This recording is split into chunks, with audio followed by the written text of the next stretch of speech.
Hello, how are you? This is Sofia.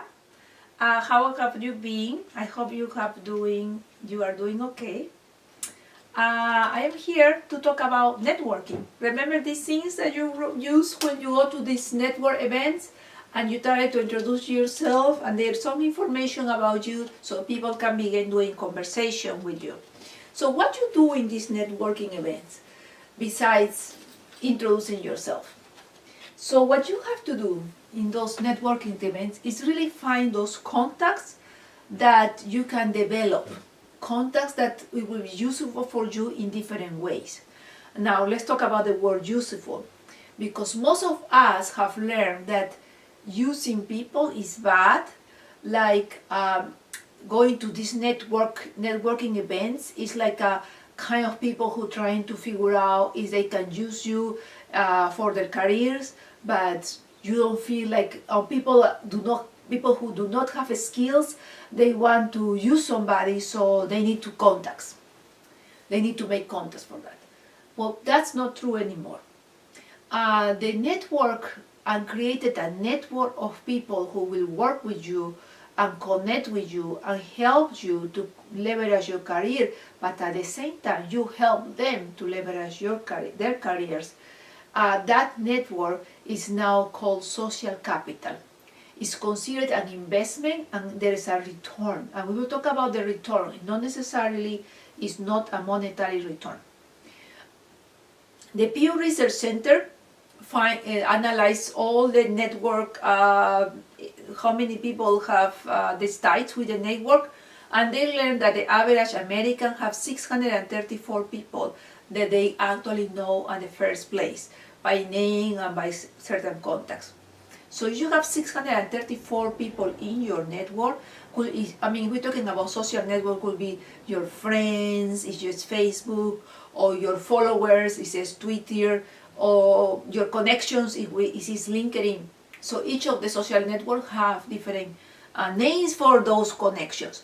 But some of the connections are passive, that you won't have anything like nice person in your group, but some of them are active that you eventually can connect with them to grow your career or new connections or work or new jobs or new associates in your work life.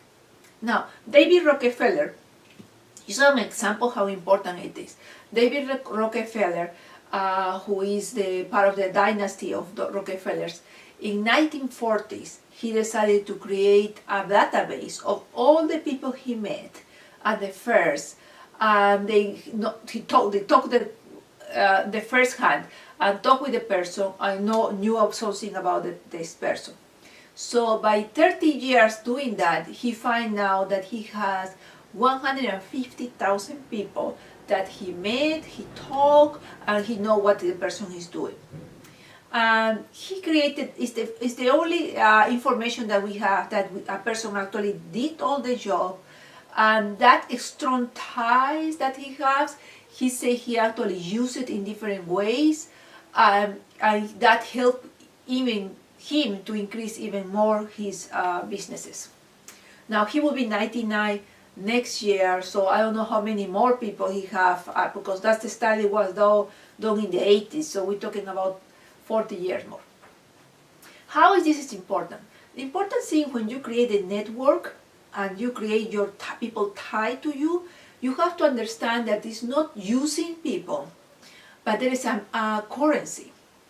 What would be the currency that when you connect with somebody or you include somebody in your circle of friends or your circle of associates, what would be the currency? What people are receiving from you or what you are receiving from them? Services, that could be one. What else? Friendship, yeah, that could be. We don't want to call currency friendship, but this is kind of utility that you receive. Emotional well-being, yeah, you have people who support you, who believes on you. So you created something that it will benefit to you, and the currency is reciprocity. The way you create these ties with people is through reciprocity. Now, this reciprocity is not, I give you 100, you give me 100. You introduce me to somebody, I introduce you another. That is not the way you do the networks and the connections that you tied.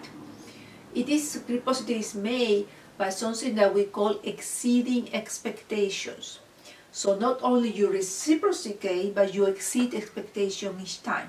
For example, a few days ago, I was invited to an event that I was being honored, which I will receive an award of the best, the most influential Hispanic woman in Long Island, 2015.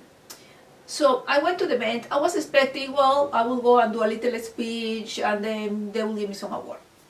The event was exceed my expectations. When I entered to the event, the wife of the owner of the TV station opened the door for me. She took me to the table. The presents that I received were amazing, a beautiful representation of my work that I will put it in my living room. I was interviewed by the TV.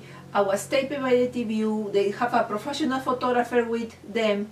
So it wasn't something that I wasn't expecting at all, the way they treat me. Now, next time I want to do something with the TV, with this specific TV station, I will look forward, because it was not only like, oh, that's very nice of them, but now I'm looking forward to meet them and to do any activity with them. In fact, I will call them after this because they exceed my expectations. It becomes a stronger tie of connections. And that's when you create those connections. I did meet the owner of this TV station 3 years ago in a meeting. You say hi across 2 or 3 words, but we didn't follow until 3 years after. You see, sometimes these things happen. Now, I want you to think in 3 things when you think about creating a strong network that will help you to leverage your career, and you will also help others. ISP. You know, when you have your computer, you have the ISP, which will be the address of your computer. Think about these 3 letters. I as an information.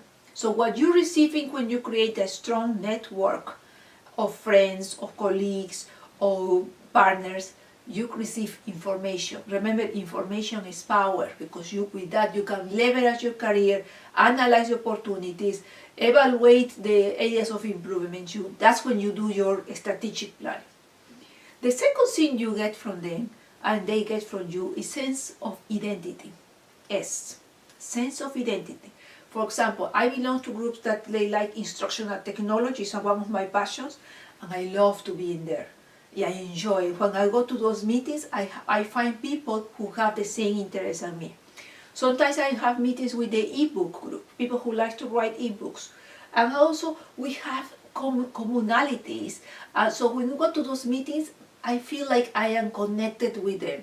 I also connect with the Chamber of Commerce because I'm interested in businesses and how do you create businesses. So you see, I have my groups, my connections, that little by little I build that network, and then I have my sense of power because I know what one group is doing and another group is doing, and sometimes we can combine that. All of these things, it will create for you something that we call social credentials. So companies will decide even you more, not because your knowledge and your skills, but also because your ability to have those networks, because those networks add value to the company. Even if you work inside of the company, even when you are inside, there is units, and you network with those units, that ties will help the company be more effective. Now, what is the investment of this? Well, investment in these social relations, you will expect some returns, and those returns not necessarily is economically. So that's clear now. So you don't feel like you will use somebody to get their money, or you will use somebody to you go ahead, but there is also emotional and identity groups, like sense of identity. So that's the reason you have to create now this fabric of personal contacts who will provide you support, feedback, insight, resources, and are very informative. So with this, I want to introduce to this section of this week, which is how to create a social network in a social media. Okay, so let's begin.